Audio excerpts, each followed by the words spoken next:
Uploading. USS Prometheus. Experimental prototype designed for deep space tactical assignments. If the Intrepid-class vessel was a military compromise, then the Prometheus class is when Starfleet stopped worrying about compromises with the civilian government. It is a vessel so highly classified that apparently only a scant few Starfleet officers are aware of how to operate it. Going back to a familiar design, the bulk of the ship is its main saucer section, which resembles an elongated triangle or Dorito chip. It's connected to the secondary section in which engineering and, surprisingly, very few other departments are located, most of the ship's vital functions being located in the saucer section. The vessel appears to have 4 nacelles, but in reality there are 6. While it's hard to see, if you rewatch the footage where it separates, you can see that every section has its own nacelles, which would allow them to go to warp independently or sustain a larger warp bubble. Overall, it's an odd-looking ship, but a very cool, odd-looking ship. It's stated that the Prometheus was the fastest vessel in the fleet, at warp 9.9, which is slower than the Intrepid and the Sovereign. To be fair, officers always say that the newest model is the fastest in the fleet, so I think maybe they do that as an inside joke since all other species can't match Federation technology. Well, most can't. We don't have a lot of information on the propulsion system, but given that the vessel was set on the outskirts of Federation space, as well as it being a part of the battery of vessels made alongside the Intrepid, it's likely that each section has a warp core that is similar to the type that the Intrepid itself has. This means they have Class 9 warp drives with some form of variable geometry pylons. If true, this would make the Prometheus subspace friendly, and it's the only friendly thing about the vessel.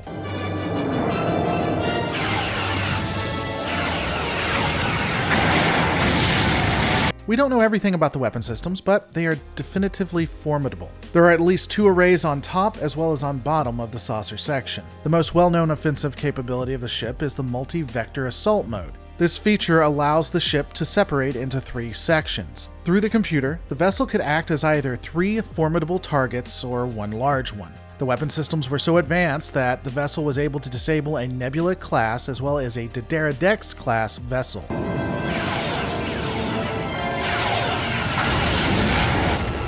Three hours later.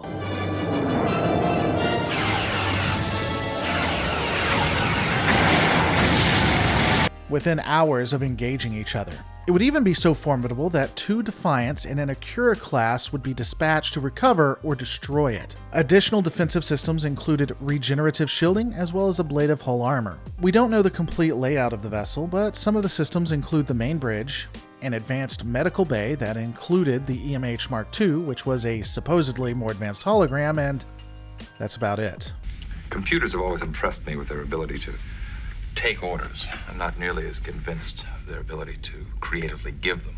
I do want to take a moment to discuss something interesting about this ship. That is to say, its high reliance on automation. Not only is the vessel so advanced that supposedly only 4 people can operate it, its combat systems seem to highly rely on automation in order for it to work. This is in stark contrast to how Starfleet has historically worked, whether it be the original series or the next generation. A fear of having the computer run the vessel is something that has permeated in the culture of Starfleet. The fact that Starfleet Tactical, Starfleet Command, and Starfleet Security agreed to allow this to happen at this scale honestly speaks to the dire straits that all of them were in, which could be a video all itself, honestly. The only named vessel we know is the USS Prometheus, though the class is seen throughout other episodes across different series. Behind the scenes, the ship was originally meant to have 5 different sections that disconnect, but for time and money, as well as ease, it was cut down to 3. The vessel was meant to look like a Predator, and it definitely achieved that goal.